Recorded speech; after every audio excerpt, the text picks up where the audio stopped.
আসেন, এমন কিছু কলিকের কথা জানি। আমরা অনেকেই কিন্তু চাকরি বাকরি করি, কিছু কলিগ আছে তারা কিন্তু একদম খুব ছ্যাঁচড়া স্বভাবের হয়। সেটা কেমন?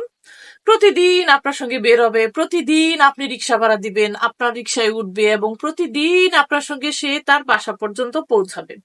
মানে 70% রাস্তাটা আপনার সাথে পার হবে, কিন্তু কখনো সে কোনোদিন রিক্সা ভাড়া কিংবা গাড়ি ভাড়া দিতে চাইবে না।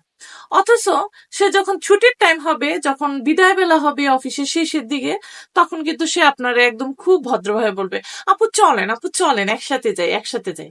এই একসাথে যে একসাথে করে যাইয়া আপনার প্রতি তার খুব মায়া। আপনি একদিন হয়তো বা বড় জোর বেশি হলে হাইটা যেতে চাইবেন।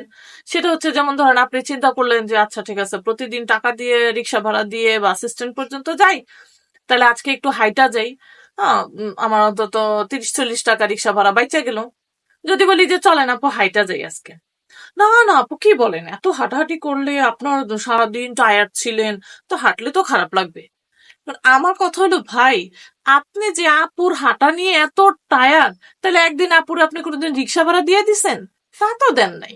কিন্তু আপুর হাঁটা নিয়ে খুব প্রবলেম, অথচ প্রত্যেকদিন চলেন আপু রিক্সা দিয়ে চলে যায়, চলেন আপু রিক্সা দিয়ে চলে, আপনি আধা ঘন্টা আপুর জন্য বইসা থাকবেন, কিন্তু তবুও নিজে হাইটাও যাবেন না, আর আপুর সাথে গেলে কোনোদিন রিক্সা ভাড়াও দিবেন না। তার মানে কি আপুর আপনি কিনে নিছেন? আপু কিন্তু বোঝে যে আপনি কত চালু। ঠিক আছে?